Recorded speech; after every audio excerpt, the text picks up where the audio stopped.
like leaders that we have had before, they really don't, they haven't done the investigative work necessary to actually understand who this guy is. So, Jordan, like I said at the start, the big issue, it seems to me, in terms of why. I mean, as much as this guy's ideas are fucked up, he does know how to talk a lot, Lamau, very eloquent. He's eloquent and he's expressive, but he says a lot of things. He doesn't actually, it feels as though he speaks a lot but says very little. That's what it feels like with Jordan Peterson.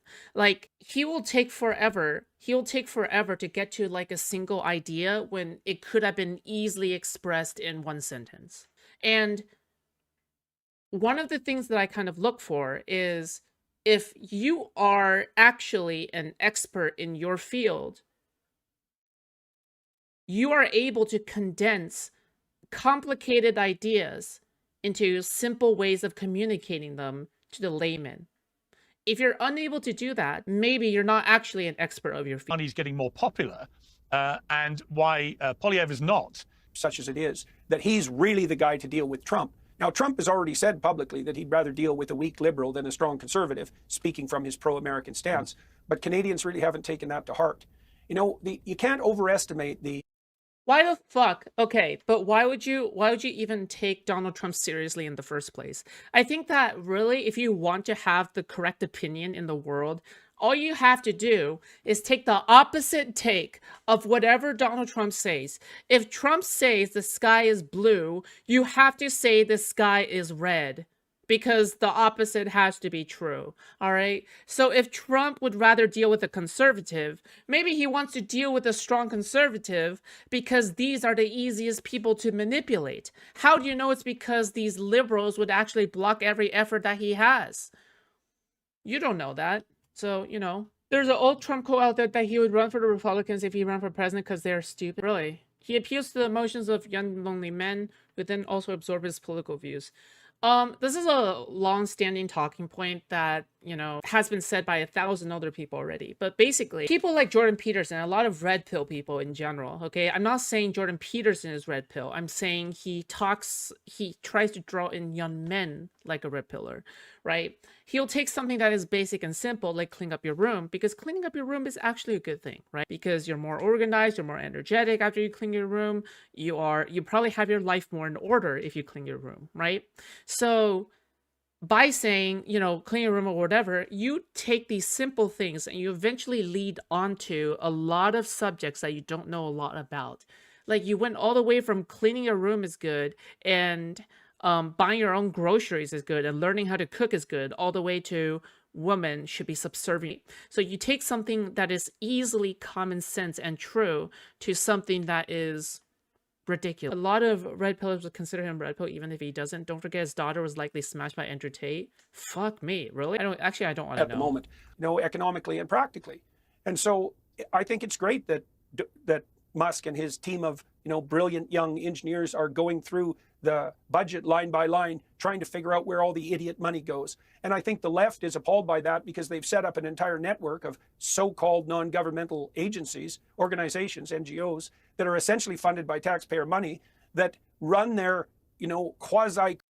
Okay, what's with the glazing of Elon Musk's 19-year-old fucking engineers named Big Balls? Like, what has Big Balls done for the fucking American economy? What has Big Balls done, huh, Jordan Peterson? What has Big Balls? Tell me what Big Balls have done. Gravy train has ceased to operate, and so it's not surprising they're unhappy about that. But thank God for that, as far as I'm concerned, especially given the catastrophic levels of debt that the American government, Western governments everywhere are carrying. This is absolutely necessary. You know, and for some reason, you know, the left is skeptical of big business because they don't trust capitalists, even though capitalists have made the world wealthy and almost eradicated absolute poverty all around the world, especially since the Berlin Wall fell, and done that far more cleanly than socialist or communist governments everywhere by a huge amount. Apparently, the radicals think that big government is trustworthy, even though big is the problem. And they believe that because good-thinking moralists like themselves are in charge and have the wisdom and the intelligence. And this is also what Yeah, again, like it's funny that Jordan Peterson is talking about, the benefits of capitalism because I agree with him. I agree with him that capitalism has been good for the world. However, the part that I'm concerned about is that, he's such a conservative himself, but he's not willing to go out here and criticize Trump beyond Trump's effect on Canada. Jordan Peterson seems more keen to blame the Liberal Party for Canada's problems with tariffs than tariffs that are literally enacted by Trump himself, which doesn't make sense to me. Failure to develop. And that's what we're seeing playing out in the West. It's probably a pathology of wealth, because it's easy to be over-coddled and turn to irresponsible hedonism and to presume that that's... It's so funny whenever the hedonism point gets brought up because Donald Trump has literally pardoned Andrew Tate, the literal god of hedonism. And in addition to that, Trump himself constantly goes on golf trips to play golf and constantly indulges himself in parties and women, has several affairs, is literally on his third wife, and we're not even sure if he's having an affair with Laura Loomer. So we have several examples here of the head of the Conservative Party in the United States literally indulging in irresponsible hedonism, and Jordan Peterson has the gall to go, yeah, you know what, it's the left that engages in hedonism. Give me a fucking break, man. Lobsters, there's no line at all. Too. And we should pay very, very careful attention to that. Does Jordan Peterson normally crash out like this? I feel like we're witnessing something personal. Does he normally crash out like this? What the fuck? He's like freaking the fuck out. Jesus Christo. Evidence is also in Piers. It's like, look at Germany, for God's sake. What a mess. And you guys in the UK, you're not much better. And we're walking down the same road in Canada. So Western Europe as a whole, I've gone through Eastern Europe in, many times now, talked to many Eastern Europeans there, and they're appalled at what's happening in the West, and they're rightly so. It's all part of the same mess that Starmer's still pushing, race to the bottom. Christ, yeah. Jordan, I'm always struck by how emotional you get when you talk specific, and it's... I mean, it must not be very fun to watch him, right? He's not a very happy fella. Jesus Christ. Almost like you've become a surrogate dad to just, I don't know, hundreds of thousands, maybe millions of young men who, for whatever reason, have been lost and feel abandoned and feel confused and don't have anyone to try and steer them to, some better place. Why does it affect you so emotionally, that? Well, Piers, this demoralization, and it's part of fatherlessness, broadly speaking, and sometimes specific. And I could see the pathway to rectifying that. Like the pathway to rectifying that, as far as I've been able to understand, and I've understood this more deeply as the years have gone by, is that we're built for adventure. Truth makes itself manifest in the world. And that's the best possible outcome. But it's also the most adventurous thing that you can do, the most exciting thing you can do, just hands down. There's nothing that compares ability, voluntary responsibility, and truth. And I understand that deeply at a religious level. I understand that that's the symbolic world Thank you, $10. on which our productive and peaceful culture was properly founded. And I've seen the effect of communicating that to people, thousands of people. And it's a great privilege to serve that role, but it's also overwhelming. I think it is one of the things that made me, I was ill for quite, and I think that was part of the reason, just seeing this, like this malaise so deep, and that's also so easily addressed in a sense. It's that paradoxical combination of depth of suffering and ease of rectification, and I kind of understood what the Conservatives have done wrong all along. They tend to moralize in a finger-wagging way. You should do this, you should do that, and there's truth in that. That imposition of mature structure on immature hedonism and disunion and I will always appreciate a man crying, but I just can't appreciate a man crying about the wrong thing, okay? Like, I will always express support for a man being able to show feminine things like crying. And by the way, crying is, like, statistically a good thing. But even then, you're crying about... You're on the side of people who are against crying. You're on the side of people who are against men showing their emotion. Like, the only acceptable emotion a man can show is anger, because that's manly, because that's cool. But a man can't show any emotion other than anger. You either have to be stoic or you have to be angry. You're on the wrong side, Jordan Peterson, okay? There's another world and timeline out there where Jordan Peterson is on our side, okay? And he recognizes that we need a masculine role model without compromising, what makes people actually strong, okay? What makes people strong is emotional regulation. That's what makes people strong, okay? Foods, you don't get it. These are angry, manly tears. Yeah, fair enough. Fair enough. But what makes people strong isn't specific moods or emotions or how you show these emotions. It's about emotional regulation and how to act cool under certain scenarios. Disorientation. But it's much better to talk to young people about morality and truth as an adventure than as a moral burden, as something that enlightens and offers opportunity, which it absolutely 100% does. I've had so many young men come to me. It's just not cool. I am not cool. There's thousands of them. Like, it's continual, who say, I was completely disoriented and lost 5 years ago. I started putting my world in order a little bit, making my bed, in that cliched way. At least it's a gesture in the right bloody direction, trying to tell the truth, because now I understand that that's necessary, trying to act responsibly, and like my life is completely turned around. And these are guys who are usually standing up straight, and they have a girlfriend, and maybe they have a baby, and maybe they're married, and they were bloody suicidal wrecks 5 years ago. And so, great. And as I've delved into that, I've started to understand more deeply why this works. And it does work because this pattern of voluntary self-sacrifice, that service to the truth, service to your wife, to your kids, to the future, to your community, all of that is what makes your life rich and meaningful, because your self-regard and the significance of your existence is obviously proportional to the burden that you're willing to uphold. And that's the symbol that underlies Western culture. And I'm trying to teach people what that means. The alternative is something like power and compulsion, or this idiot hedonism that, certainly does no one any good. Well, it's overwhelming, I suppose. The magnitude of it, I suppose, is what's overwhelming. But also that paradoxical juxtaposition of depth of suffering and relative ease of rectification. These things are so obvious when you lay them out. It's like, who do you admire? You admire some power-mad hedonist? Well, that would be Andrew Tate. Or do you admire someone who's taken on some responsibility?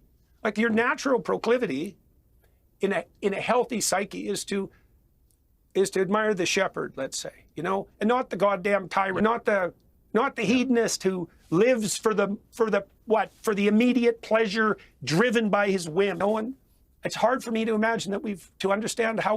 The problem isn't hedonism. The problem is controlling and moderating hedonism. The problem was never okay, but on God for real though. Okay, first of all, thank you, Silver King. Okay. It's from Devil May Cry. It's Virgil's theme, okay?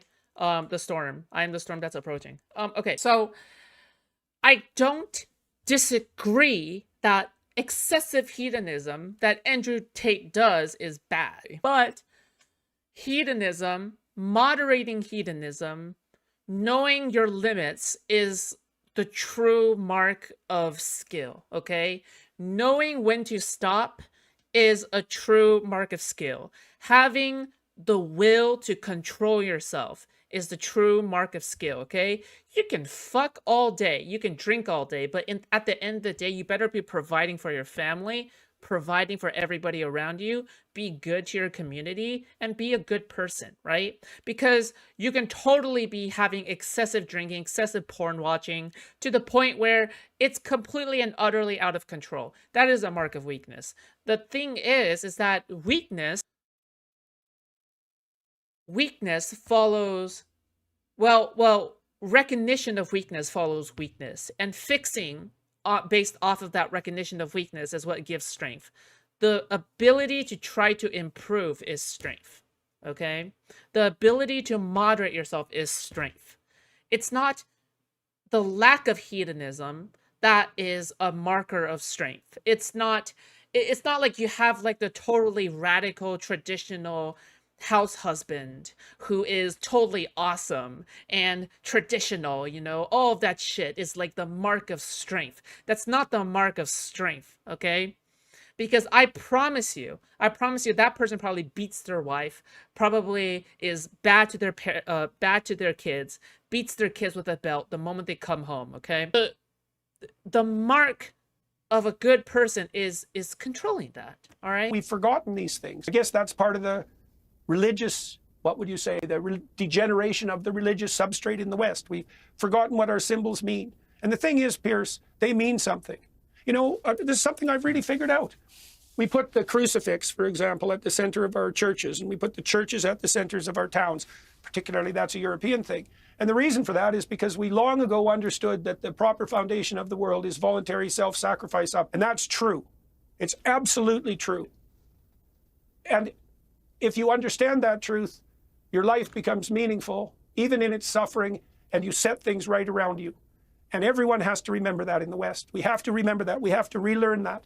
We're going to be weak in the face of Islamism, for example. We're going to be weak in the face of progressivism and nihilism and despair. And we are already. And it's because we've forgotten the deepest things, not only the deepest things that we knew, but the very things that the best countries in the world have been founded on. And you might say, well, what do you mean by best? It's like, how about the countries that the miserable and oppressed flee to voluntarily? How's that a definition for best? And if you think that those countries existed independent of their Judeo-Christian foundation, you don't know anything. You don't know anything, and you're a danger. Jesus. Yeah. So that's what I've been touring around saying, Jordan, for like 8 years. Yeah, well, I was going to say, I wanted to end by mentioning two things, which really, in a way, you've kind of talked about without actually specifying them. One is your tour, where you've been doing a lot of this very emotive talking, very heart-rending talking. The tour comes to Europe in May and the UK June 12th to the 19th. And you've also had the Peterson Academy, which goes from strength to strength. But both of these things, it seems to me, if you are a young man confused about life and your purpose and what it means to be a man and your masculinity, and you are being bombarded with all this negativity all the time, and you're watching adolescents and thinking, is that how everybody views young men? They could do a lot worse. In fact, I would urge them to go and watch your show and to sign up to your academy, because at the very least, what they would be getting is a more positive expression of what it means to be a man, and a guideline to how you don't have to get sucked in to all the negativity, and you don't have to go down these paths. You can make a different choice. But a lot of them, Jordan, as you know from talking to them, they feel like they don't have anyone they can talk to. But actually, in a way, because of the medium of live shows, of YouTube in particular, where you're extremely dominant, obviously, and through the academy, they actually can, because they can do it through you. They can do it through the prism of Jordan Peterson. You are there. Well, the Peterson Academy is a good example of that, not least because it has a very effective social media element, and we have 40,000 students and about 15,000 active users of the social media site, and it's very positive. Like, people are exchanging their visions of the future and their plans for development, and like we monitor it very carefully, Pearson. We had to toss about 10 people out of 15,000 off, because 10 people misbehaving was enough to tilt the whole thing in a pathological direction. Very interesting thing to watch. But if people are looking for a community, they can definitely find it there. And it's a community that's aiming upward, and not in a naive manner. Like, it's easy to think of morality as never doing anything wrong. But that's you want to aim to not err, fair enough. But the other side of it that's never amplified, let's say particularly by the conservatives who are, concerned about morality, is that there isn't a greater adventure than truth and responsibility. And I don't mean that in a trivial manner. It's like with the truth, for example. Why is the truth an adventure? Because if you're going to say what you believe to be true, you have to sacrifice the outcome, right? You can't use your words instrumentally in a manipulative way. You have to say what you think is the case, and then you have to let the cards fall wherever the hell they're going to. Yeah. And that can be a real mess, but it's unbelievably exciting, because you don't know what's going to happen. And we know in the West, at least we knew, that the truth is what sets you free, and that the world of proper order is founded on the truth. And there's terrible risk in that, as everyone who's tried to tell the truth under difficult circumstance comes to understand. But the payoff is that your life is so exciting if you only say what you believe to be true, that it becomes virtually unbearable. And you need that too, because you need an unbearable meaning to give you strength and commitment when you're suffering deeply. And Yeah. many young people are suffering deeply. They don't know where to turn. And you turn towards the truth and you turn towards responsibility. Like, why wouldn't you want that? You know, to have someone you could care for deeply, your wife, and to be able to make sacrifices on behalf of your children and your grandchildren. All that does is extend your view way out into the future. You know, in the story of Abraham, God comes to Abraham as the voice of adventure. And he says to Abraham that he has to leave his zone of infantile comfort and move into the terrible world. And he makes him a deal. He says, if you do that, this is the covenant of Abraham. This is the covenant that our civilization is founded on. If you follow the pathway of maximal adventure, here's what happens. You become a blessing to yourself. Your name becomes known validly among your people. You establish something of permanence. You do that in a way that brings nothing but abundance to everyone, and no one can stand in your way. And that's what I'm trying to tell young people. Okay, I think I've had enough. I think he's trying to convince me to become a supervillain. I think Jordan Peterson really wants me to become a fucking supervillain. I think that's what's going on. I think he really wants me to become evil. All right, okay, cool, awesome. Okay, I think I've had enough of Jordan Peterson. Okay, should we upload Foodshops to the cloud like Pantheon? Is Pantheon a show? Is Pantheon good? Pantheon Rome. The Pantheon is an ancient 2nd century Roman temple.